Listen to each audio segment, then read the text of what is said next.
The crimson sun of Kepler 44 slowly rose above the metal buildings of New Meridian Colony. Governor Kim Hanna walked through the dusty streets, her boots crunching on the red soil that covered everything. She carried a tablet in her hands, reading the daily reports that told the same story they had been telling for 30 long years. Hanna stopped at the main power station, where Chief Engineer Park Day was already at work. His gray hair was messy from crawling under machinery, and his hands were dirty with grease and rust. He looked up at her with tired eyes. "The big fusion generator is breaking again," Park Day said, pointing at a screen full of red warning lights. "I can fix it one more time, but we need new parts. Real parts, not the junk we make from old mining equipment." Hanna sighed and made notes on her tablet. This was always the problem. When the war started, Earth had promised to come back for them. The evacuation ships had taken the sick and the elderly first, saying they would return in a few months for everyone else. That was 30 years ago. "How long can you keep it running?" Hanna asked. "Maybe 6 months if we're lucky," Park Day said. He wiped his hands on an old rag. "The whole power grid is held together with spare parts and hope. We're good at fixing things, but we can't make miracles forever."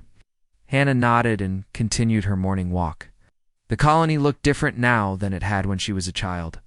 Back then, the buildings were shiny and new, painted white and blue like the colors of Earth.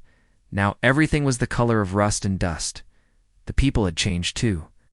They were harder, tougher, but also sadder. She walked past the school where children were playing in the yard. These kids had never seen Earth. To them, this red world with its crimson sun was home. They didn't dream of blue skies and green grass like the older people did. Sometimes Hanna thought that was better. Less to love the place you were stuck in?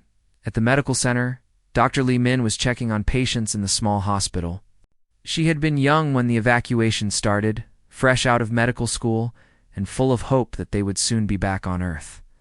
Now her hair was streaked with gray, and her hands showed the marks of 30 years of hard work. "Mrs. Ko is doing better," Dr. Lee Min said, looking at her charts. "The infection is clearing up.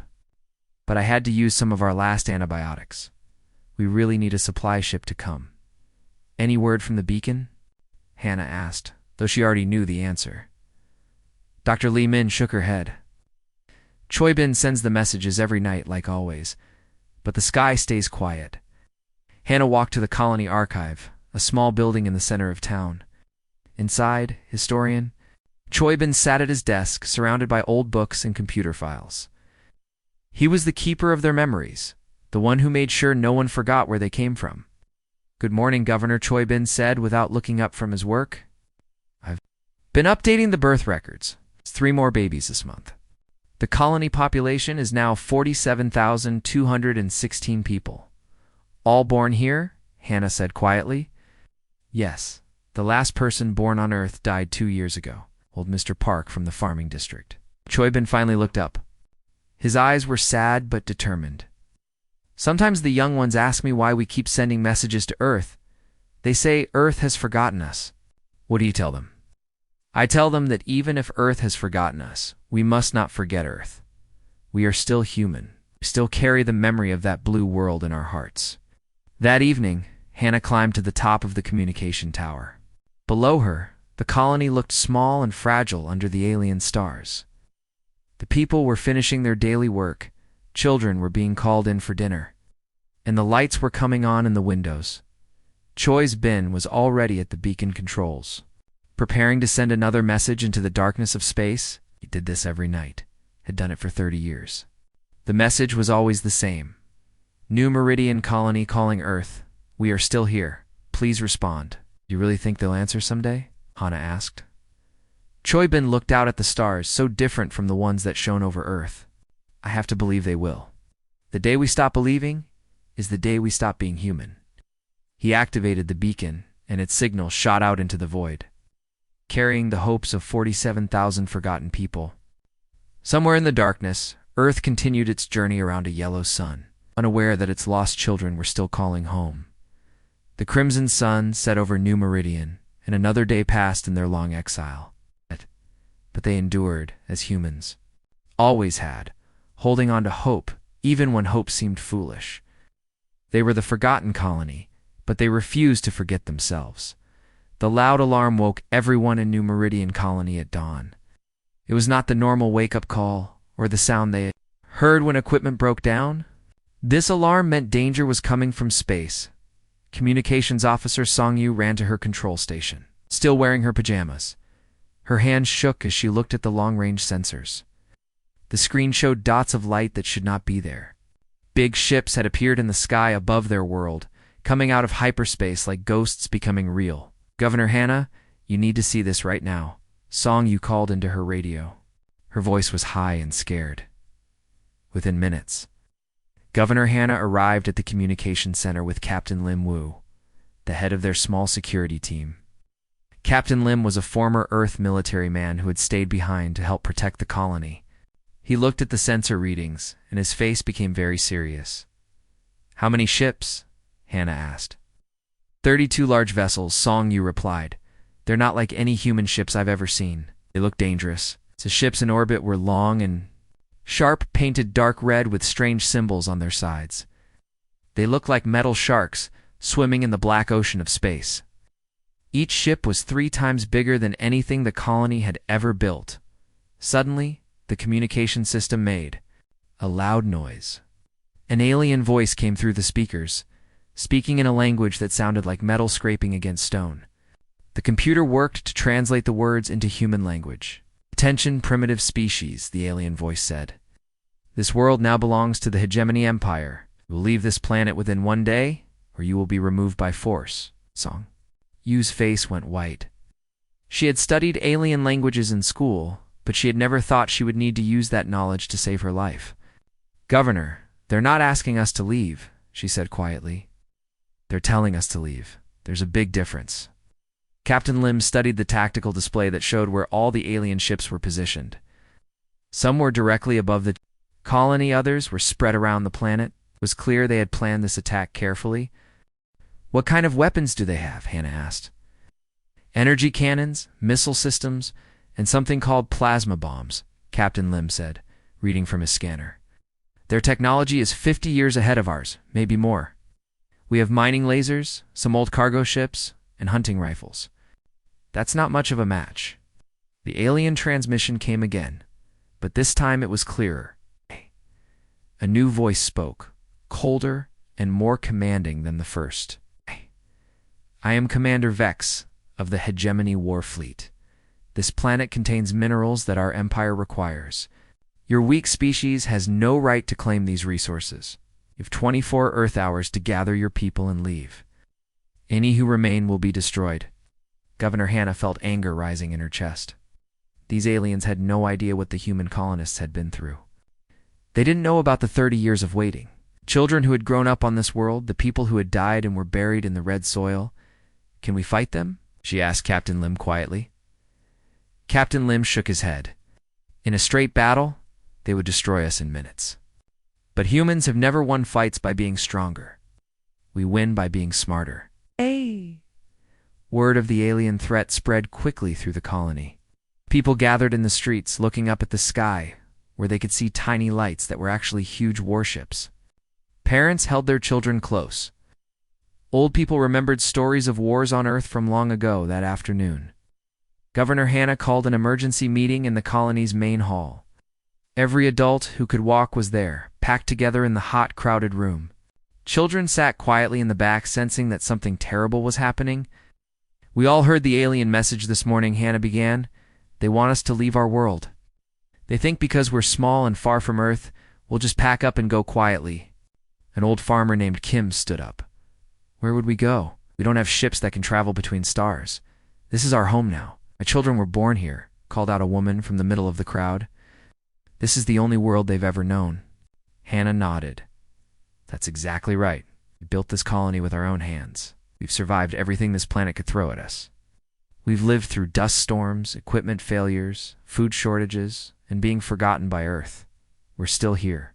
Captain Lim stepped forward. "The aliens have better weapons and ships, but they don't understand humans. They think we'll surrender because we're outnumbered. They're wrong." "What can we do against warships?" asked Dr. Li Min.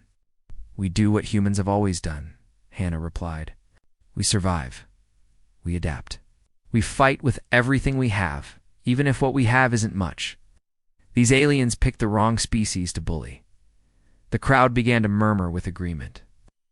These were people who had spent 30 years making something from nothing. They had learned to be tough. We're not leaving, Hannah declared. This is our world now. If these aliens want to take it, they'll have to go through us first.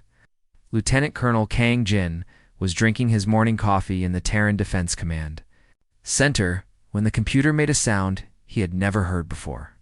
It was the alert for an emergency message from deep space, but this signal was coming from a place that had been silent for 30 years. Kong. Gin nearly dropped his coffee cup as he read the message on his screen. Ah! The word seemed impossible. New Meridian colony under attack. Alien warships in orbit. Request immediate assistance. We are still here. We never left. This can't be real, he whispered to himself. New Meridian was supposed to be empty. Everyone knew the evacuation ships had taken all the colonists away during the Galactic War. He called Admiral Namsu, the old commander who had fought in the war and helped plan the original evacuations. Admiral Nam was at home, tending to his garden, when his emergency phone rang. Sir, you need to come to headquarters right now, Kong Jin said. We have a situation. Admiral Nam arrived 20 minutes later, still wearing his gardening clothes. When he saw the message, his face went pale. He sat down heavily in a chair and stared at the screen. I remember signing those evacuation orders, Admiral Nam said quietly. We were losing the war. We had to pull back our ships to protect Earth. The evacuation commander told me all the colonies were empty. But they weren't all empty, Kong Jin replied. 50,000 people have been waiting for us to come back. The emergency message kept playing on repeat. In the background, they could hear sounds of panic and fear. Voices of people who had been abandoned and were now facing death. Admiral Nam stood up and straightened his shoulders. Call an emergency meeting of the Federal Council. Now, 2 hours later, the most powerful people on Earth sat around a large table in the government building. Senators, generals, and council members argued loudly about what to do. Some wanted to help, others were afraid. Senator Yoon Ara stood up and spoke with a strong voice. We have spent 30 years rebuilding our military and our economy after the war. We are safe now. Why should we risk everything for one small colony that was supposed to be evacuated long ago? Because they're human beings, Admiral Nam replied. They're our people. But we don't know anything about these aliens who are attacking them, Senator Yoon Ara continued. What if we go to help and lead these enemies back to Earth? What if we start another war? Other council members nodded in agreement. Earth had worked hard to stay hidden and safe after the Galactic War ended. Many people thought it was better to remain secret than to risk being discovered by hostile aliens. Colonel Kong Jin had been listening quietly. His voice was calm but angry. You're talking about abandoning them again? 50,000 human beings are about to die and you want to hide and pretend it's not happening. We didn't abandon them the first time, Senator Yunera said. We were at war. We had to make difficult choices. No, Kong Jin replied. We made a promise. We told them we would come back. They believed us. They waited for us. For 30 years, they waited. He pointed to the screen showing the emergency message. They're still calling us family. They still. Think of Earth as home. You want to let them die because it might be inconvenient for us. Admiral Nam looked around the table at the faces of the council members. Some looked ashamed, others looked afraid, but most looked confused. I know. These people, Admiral Nam said. I know the families who stayed behind. They trusted us to keep our word. If we abandon them now, we're not the same humans who built this civilization. The debate went on for hours. Some council members wanted to send a small force, others wanted to send nothing at all. But Colonel Kang Jin had already made up his mind. I'm going, he announced. Out. With or without permission. I'll take whatever ships and crews will volunteer. Can't do that, Senator Yunera said. It's against regulations. Then court-martial me when I get back, Kang Jin replied. But I won't sit here and let innocent people die while we have meetings. Admiral Name smiled for the first time that day. You won't be going alone, Colonel. I'm coming with you. Within hours, word had spread through Earth's military bases. Volunteers lined up to join the rescue mission. Ship captains, fighter pilots, Marines, and engineers all wanted to help save the forgotten colony. The Federal Council finally voted to make the mission official. They couldn't stop their own military from wanting to help fellow humans in need. Task Force Guardian assembled quickly at Earth's main orbital shipyard. 5 heavy cruisers, 12 destroyers, and the flagship Indomitable prepared for the long journey to New Meridian. These were Earth's newest and most powerful warships, equipped with weapons and shields that had been improved over 30 years of technological development. Admiral Nam stood on the bridge of the Indomitable, looking out at the other ships in the fleet. Each one carried hundreds of sailors who had volunteered for a dangerous mission to save people they had never met. "Set course for New Meridian," he ordered. "It's time to bring our people home." The fleet disappeared into hyperspace, racing across the galaxy to keep a promise that was 30 years overdue. The alien warships had been shooting at New Meridian for 2 hours when something impossible happened in the sky above. Space itself seemed to crack open like an egg, and bright lights poured out of the darkness. Governor Hannah was in the colony's underground shelter when Captain Lim came running down the stairs, his face full of excitement and disbelief. "Governor, you have to see this," he shouted over the sound of explosions outside. "Ships are coming out of hyperspace, big ships." Hannah followed him to the command center where Song-Yu was staring at her screens with her mouth open. The sensors showed new contacts appearing in orbit, not the red alien ships, but something else entirely. "Are they more enemies?" Hannah asked, her heart sinking. They were already fighting one group of aliens. They couldn't handle 2. "No," Song-Yu whispered. "Look at the ship designs. Look at the markings." On the main screen, Hannah could see the new ships clearly. They were painted white and blue, with symbols she hadn't seen for 30 years, but could never forget: the flag of Earth. "That's impossible," she said. "Earth doesn't know we're here." But even as she spoke, she could see Earth's warships moving into attack position. These weren't the small exploration ships that had left the colony decades ago. These were huge military vessels, bigger and more powerful than anything she had ever seen. Commander Vex of the Hegemony Fleet was equally surprised. His ships had been in the middle of destroying the human settlement when the new arrivals appeared. "Unknown vessels, you are trespassing in Hegemony space," he transmitted to the Earth ships. "Withdraw immediately or face destruction." The answer came not in words, but in weapons fire. Earth's plasma cannons lit up the darkness of space with blue and white energy beams. The shots were perfectly aimed, hitting the alien ships exactly where they were weakest. Quantum torpedoes followed, small missiles that packed the power of small stars. The first Hegemony ship exploded in a ball of fire that could be seen from the planet's surface. Then another, and another. "How are they doing that?" Commander Vex screamed to his crew. These primitives should not have such weapons. But Earth's military had spent 30 years learning how to fight. They had battled other alien races, won and lost battles across the galaxy, and improved their technology with each conflict. The Hegemony ships were built to scare weaker species into surrendering without a fight. They had never faced an enemy that could fight back. Captain Lim watched the space battle from the colony's observation deck, tears running down his cheeks. He could see the Earth symbol painted on the side of each ship, the blue and white circle that represented his home world. "They came back for us," he whispered. "After 30 years, they actually came back." The battle in space was unlike anything the colonists had ever seen. Earth's ships moved together like dancers, covering each other and attacking the aliens from multiple directions at once. The human pilots flew their fighters with skill that came from years of real combat experience. The Hegemony commander tried to rally his forces, but his ships were being destroyed faster than he could give orders. These were not the helpless primitives he had expected to find. These were warriors. "Retreat." Commander Vex finally ordered. "All ships, retreat immediately." But Admiral Nam had other plans. He had come too far and waited too long to let these aliens escape and possibly return with more ships. "Pursue and destroy," he ordered his fleet. "None of them leave this system." Space battle moved away from the planet as Earth's ships chased the fleeing aliens. Within an hour, the last hegemony vessel had been destroyed or had surrendered. Governor Hannah was still staring at the screens in disbelief when the communication system crackled to life. A human voice, speaking with an Earth accent she hadn't heard in 3 decades, came through the speakers. New Meridian Colony. This is Admiral Nam Su of the Terran Defense Force.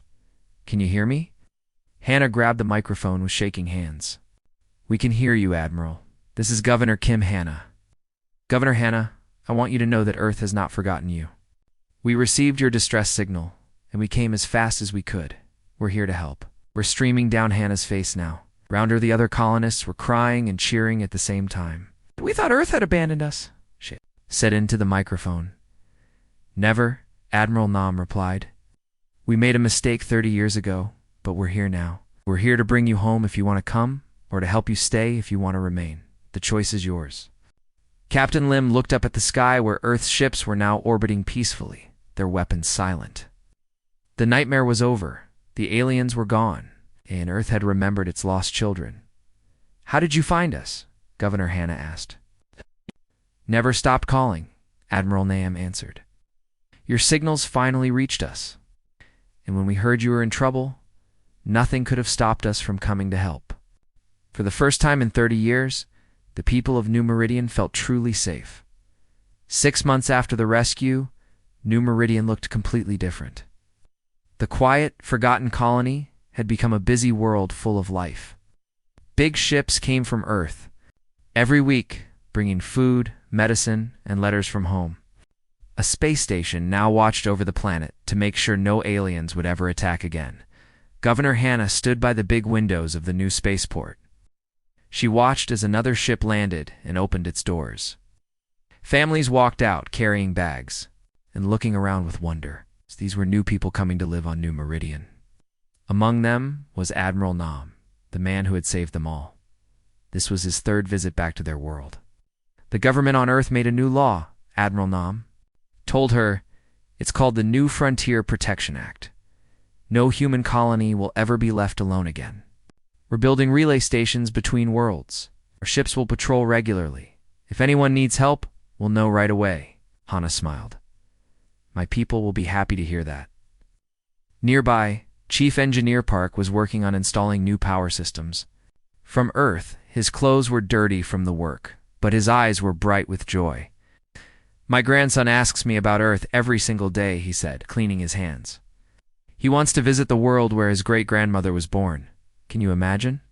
A child born here, dreaming of Earth? The colony had grown so much. Where once there were only a few small buildings, now there were schools, shops, and homes. Children ran through the streets, laughing and playing games.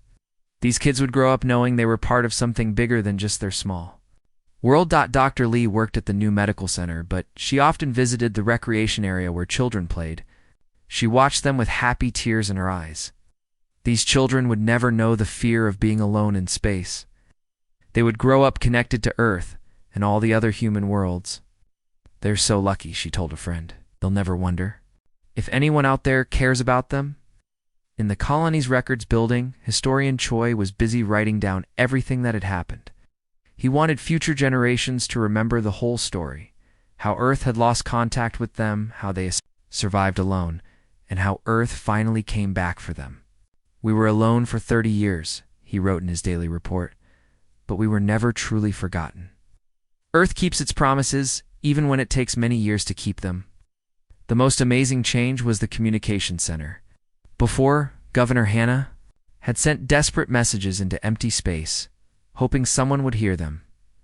Now, she talked to Earth every single day. The people on Earth wanted to know how they were doing. They cared about every small problem and celebrated every small victory that evening. As the 2 moons rose over New Meridian, Hannah sat at her communication desk, no longer sent cries for help into the darkness. Instead, she sent daily reports. To a homeworld that listened and cared, she typed her message carefully. New Meridian to Earth Command. Colony status. We are doing very well. Morale. Everyone is happy. Message. Thank you for coming home to us." As she sent the message, Hannah thought about how much everything had changed. The colony that had once been forgotten was now one of the most protected places in human space. Children who had never seen Earth now dreamed of visiting it. Old people who thought they would die alone now knew they were part of a bigger human family. The communication screen lit up with Earth's reply. Earth's command to New Meridian. Your message received. We're proud of you all. We're never alone. Earth out. Hannah turned off the communication system and walked outside. The colony was quiet now, but it was a peaceful quiet, not the worried silence of before. Lights glowed. In windows where families were having dinner, children were probably getting ready for bed, listening to stories about Earth and other worlds above them. Space station's lights moved slowly across the sky like a protective star. Ships would come and go, bringing news and supplies and new people. New Meridian was no longer lost. It was found, protected, and loved. As Hannah walked home, she thought about Admiral Nam's words. No human colony would ever be forgotten again. The law was written, the promise was made, and Earth, she now knew, always kept its promises, even when it took 30 years to do it.